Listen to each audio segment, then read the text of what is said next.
दिल से बुलाया केमिस्ट्री क्लास 11 को पढ़ाने के लिए मानसू कुमार आए। तो आज हम लोग दोस्त फुल एचडी में आयोनिक बॉन्ड के बारे में पढ़ेंगे।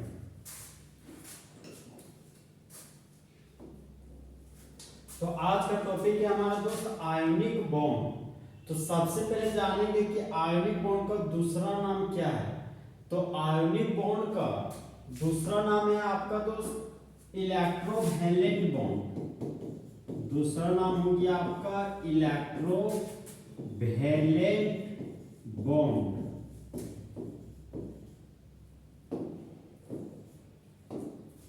तो आखिर ये आयोनिक बॉन्ड बनता कहाँ है। तो देखिए दोस्त, आयोनिक बॉन्ड आपका मेटल और नॉन मेटल के कॉम्बिनेशन से बनता है। तो जिस तरह दोस्त बॉयज और गर्ल्स को एक साथ स्टूडेंट बोलते हैं, उसी तरह मेटल और नॉन मेटल के कॉम्बिनेशन से बनने वाले बॉन्ड को आयोनिक बॉन्ड बोलते हैं। तो यहां पर बन गए दोस्त आयोनिक बॉन्ड। अब आयोनिक बॉन्ड हम दोस्त बनते हुए देखते हैं। एग्जाम्पल के तौर पर हम ले लेते हैं सोडियम क्लोराइड। एग्जाम्पल के रूप में लिए हम सोडियम क्लोराइड। सोडियम क्लोराइड का केमिकल नेम है आपका दोस्त टेबल सॉल्ट। सोडियम क्लोराइड का केमिकल नेम हो गया आपका टेबल सॉल्ट। तो यहां पर देख सकते हैं दोस्त कि सोडियम क्लोराइड दो कंपोनेंट से मिलकर बना हुआ है, एक सोडियम है और दूसरा कंपोनेंट क्लोराइड है। तो सबसे पहले हम तो सोडियम पर फोकस करते हैं। हम लोग जानते हैं जो सोडियम का एटॉमिक नंबर 11 होता है। फर्स्ट सेल में 2 इलेक्ट्रॉन, सेकेंड सेल में 8 इलेक्ट्रॉन और थर्ड सेल में 1 इलेक्ट्रॉन होता है।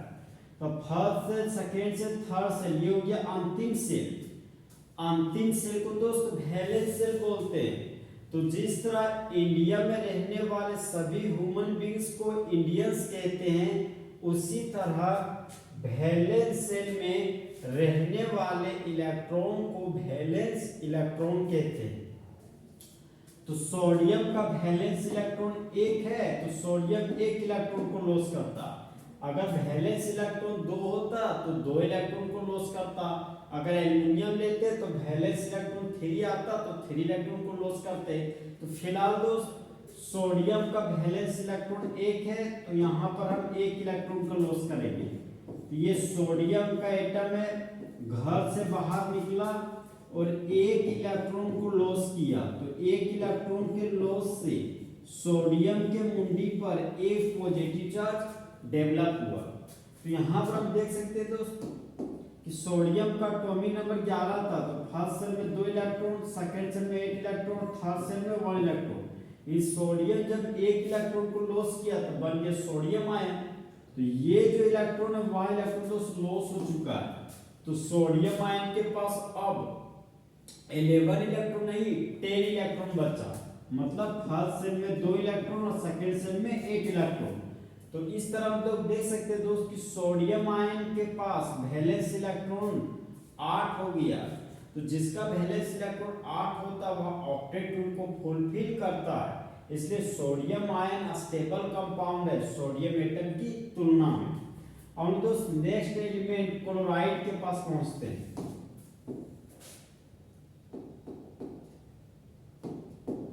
नेक्स्ट एलिमेंट हमारा दोस्त क्लोराइड है, इसी को हम क्लोरीन भी बोलते हैं। तो क्लोरीन का एटॉमिक नंबर 17 है। फर्स्ट सेल में 2 इलेक्ट्रॉन, सेकेंड सेल में 8 इलेक्ट्रॉन और थर्ड सेल में 7 इलेक्ट्रॉन। तो क्लोरीन का वैलेंस इलेक्ट्रॉन 7 है। तो क्लोरीन को 8 इलेक्ट्रॉन पूरा करने के लिए 1 इलेक्ट्रॉन का जरूरत है। तो क्लोरीन दोस्त 1 इलेक्ट्रॉन को गेन करना चाहेगा। तो यहाँ पर हम देख सकते हैं दोस्त कि ये मेरा क्लोरीन का एटम है और क्लोरीन क्या किया, 1 इलेक्ट्रॉन को गेन किया। सोडियम जो 1 इलेक्ट्रॉन का लॉस किया ना, वही लॉस किया गया इलेक्ट्रॉन को क्लोरीन क्या कर लिया, गेन। तो जब क्लोरीन 1 इलेक्ट्रॉन को गेन किया तो Cl1- बन गया, जिसको हम लोग क्लोराइड आयन बोलते हैं।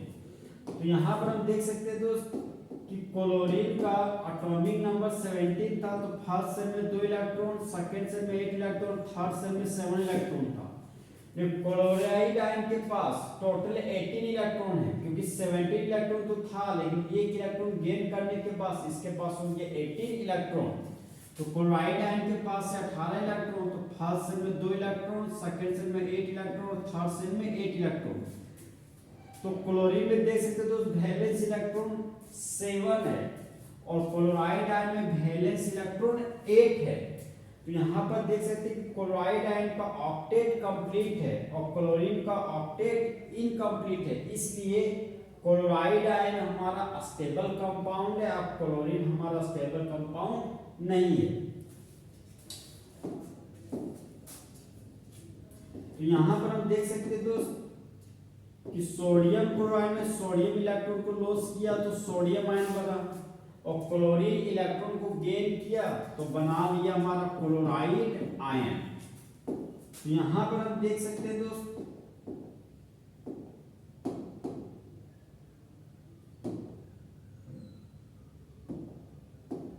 यहां पर हम देख सकते हैं कि दो अपोजिट चार्ज आ गया, ये पॉजिटिव चार्ज ये नेगेटिव चार्ज। तो टू अपोजिट चार्ज में होता है अट्रैक्शन, तो टू अपोजिट चार्ज के अट्रैक्शन की वजह से लगने वाले फोर्स को इलेक्ट्रोस्टैटिक फोर्स कहते हैं। तो यहाँ पर जो फोर्स लग रहा है दोस्त, उस फोर्स का नाम हो गया हमारा इलेक्ट्रोस्टैटिक फोर्स, इलेक्ट्रोस्टैटिक फोर्स। अब यहाँ पर देख सकते दोस्त इलेक्ट्रोस्टैटिक फोर्स का एक दूसरा नाम है कूलम्बिक फोर्स, इसी का तीसरा नाम क्या वैन डर वाल फोर्स। तो इलेक्ट्रोस्टैटिक फोर्स की वजह से बनने वाला बॉन्ड हमारा दोस्त आयोनिक बॉन्ड है, और आयोनिक बॉन्ड दोस्त एक तरह का वीक बॉन्ड है, इसलिए यहाँ पर डॉटेड लाइन से दिखाया गया है। अब दोस्त डेफिनेशन में आते हैं, इसका लैंग्वेज बोलता है हमारा दोस्त कि it is the chemical bond is formed by complete transfer of electron from एक परमाणु से दूसरे परमाणु तक। मतलब यहाँ पर दोस्त इलेक्ट्रॉन का ट्रांसफर एक एटम से दूसरे एटम के पास हो रहा है, सोडियम आयन से क्लोराइड आयन के पास इलेक्ट्रॉन का ट्रांसफर हो रहा है, तो वहां बनने वाला बॉन्ड हमारा दोस्त आयोनिक बॉन्ड होगा। और दोस्त नेक्स्ट पॉइंट में आते हैं, नेक्स्ट पॉइंट है इट अराइजेज। इट अराइजेज का मतलब कि दोस्त यह उत्पन्न हो रहा है, it arises due to a strong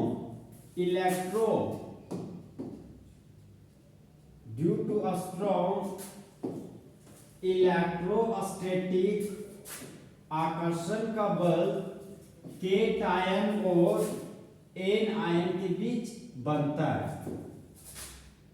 next point में आते हैं दोस्त, it is non directional in nature. जिसका नेचर फिक्स नहीं होता है उसको बोलते हैं नॉन डायरेक्शनल इन नेचर। जैसे यहाँ पर हम देख सकते हो दोस्त एग्जांपल के तौर पे, मान लीजिए आपका सोडियम का आयन है, तो क्लोराइड आयन हो सकता है कि फ्रंट साइड से बॉन्ड बनाने के लिए सोडियम आयन के पास आए, या हो सकता है कि क्लोराइड आयन टॉप ऊपर से भी बॉन्ड बनाने के लिए सोडियम आयन के पास आ सकता है, या लेफ्ट साइड से भी क्लोराइड आयन सोडियम आयन के पास बॉन्ड बनाने के लिए आ सकता है। चाहे क्लोराइड आयन नीचे से भी सोडियम आयन से बॉन्ड बनाने के लिए आ सकता है। तो यहाँ पर देख सकते हैं दोस्त कि क्लोराइड आयन अलग अलग डायरेक्शन से सोडियम आयन के पास बॉन्ड बनाने आ रहा है। तो हम लोग बोल सकते हैं दोस्त कि आयोनिक बॉन्ड नेचर में क्या है, नॉन डायरेक्शनल, मतलब उसका डायरेक्शन फिक्स नहीं है।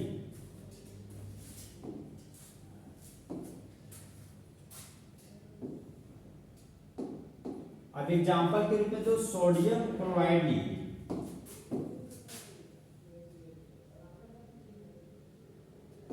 अब देखिए दोस्त आयोनिक बॉन्ड रखने वाले कंपाउंड को बोलते हैं आयोनिक कंपाउंड। अगर कोवैलेंट बॉन्ड रखने वाला कंपाउंड होता तो उसको बोलते हैं हम लोग कोवैलेंट कंपाउंड। मेटालिक बॉन्ड रखने वाला कंपाउंड होता तो उसको बोलते हैं मेटालिक कंपाउंड। फिलहाल दोस्त आयोनिक बॉन्ड रखने वाले कंपाउंड को हम लोग आयोनिक कंपाउंड बोलते हैं, आयोनिक यौगिक।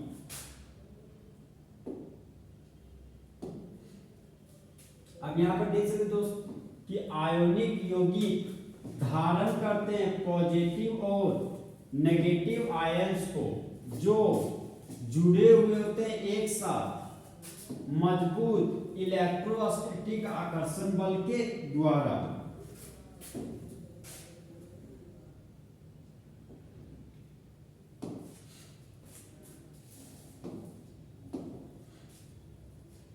आयोनिक कंपाउंड्स के गुण, चाहे बोल सकते हो आयोनिक कंपाउंड के विशेषताएं। तो पहला विशेषता हमारा दोस्त कि आयोनिक कंपाउंड नॉन वोलेटाइल होते हैं नेचर में। ठीक है दोस्त, अब ये नॉन वोलेटाइल क्या होता है? वोलेटाइल का मतलब हो गया वेपर बनाना, वेपर का मतलब हो गया भाप बनाना।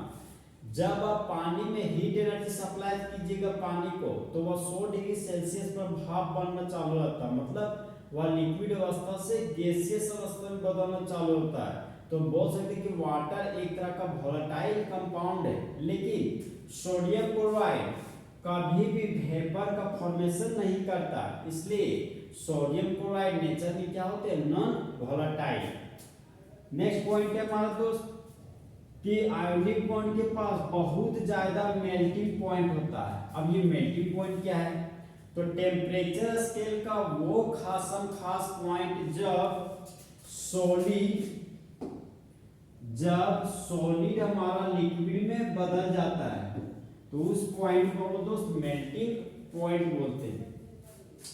नेक्स्ट पॉइंट है brittle in nature. Ionic compound nature में भंगुर होते हैं। अब ये भंगुर क्या है? देखिए दोस्त, हम लोग जानते हैं सोडियम क्लोराइड शुरुआती हालातों में सॉलिड में पाया जाता है, नेचर में क्या होता है? Solid state. लेकिन सॉलिड का नेचर होता है कि मॉइस्चर को एब्जॉर्ब करने का टेंडेंसी होता है, इसलिए देखते हो कि जो हमारा नमक है, जो टेबल सॉल्ट में सब नमक का ढीका बन जाता है। तो जब नमक का आपका ढीका बन के, तो उसको जब प्रेशर सप्लाई कीजिएगा, देखते हो नमक का ढीका तुरंत टूट जाता है। तो बोल सकते हैं कि जब कम प्रेशर लगाने पर नमक का ढीका जब टूट जाए, तो वो बोलेंगे नेचर में हमारे क्या है? ब्रिटल। नेक्स्ट पॉइंट में आते हैं दोस्त, free soluble in water. Sodium chloride पानी में आसानी से घुल जाते हैं। तो बोल सकते हैं कि जो सोडियम क्लोराइड है वह क्या है? फ्री सोल्यूबल होता है, किसमें? पानी में।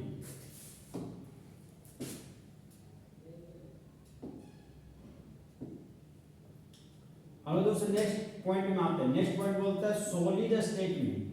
सॉलिड स्टेट में जब सोडियम क्लोराइड पाया जाता है, तब वह नॉन कंडक्टर होता है। देखिए दोस्त, कंडक्टर सबसे पहले समझते हैं कि कंडक्टर क्या होता है। कंडक्टर का दोस्त यहाँ पे ओ नहीं होगा, ये हो गया आपका कंडक्टर। सबसे पहले जानते हैं दोस्त कंडक्टर क्या होता है? ए गैसियस सब्सटेंस जो अपने से इलेक्ट्रिक करंट को पास होने देता हो, उसको बोलते हैं कंडक्टर। और जो अपने से इलेक्ट्रिक करंट को पास होने नहीं देता हो, उसको बोलिएगा नॉन कंडक्टर। तो जब सोडियम क्लोराइड सॉलिड अवस्था में होगा, तो वह अपने से इलेक्ट्रिक करंट को पास होने नहीं देगा, क्योंकि ions are not free to move, क्योंकि यहाँ पर दोस्त आयंस मूव नहीं करते। और दोस्त नेक्स्ट पॉइंट में आते हैं, जब सोडियम क्लोराइड गला हुआ अवस्था में होता है, चाहे घुला हुआ अवस्था में होता है, तब वह एक अच्छा सुचालक होता है, मतलब गुड कंडक्टर होता है। तो गुड कंडक्टर होने के पीछे वजह है दोस्त कि जब सोडियम क्लोराइड को पानी में घुलाइएगा, तब वह सोडियम आयन और क्लोराइड आयन में टूट जाएगा। Since ions are free to move, जब आयंस फ्री हो जाएंगे, तब वहां से इलेक्ट्रिक करंट पास होने का टेंडेंसी फास्ट हो जाएगा। इसलिए जब सोडियम क्लोराइड गला हुआ अवस्था चाहे घुला हुआ अवस्था में होगा, तब वह गुड कंडक्टर है इलेक्ट्रिसिटी का। तो इस तरह हमारा दोस्त फुल एचडी में आयोनिक बॉन्ड खत्म हुआ। तो दोस्त चीते की चाल, बाज की नजर और हिमांशु कुमार के सॉल्यूशन पर कभी शक नहीं कह सकते।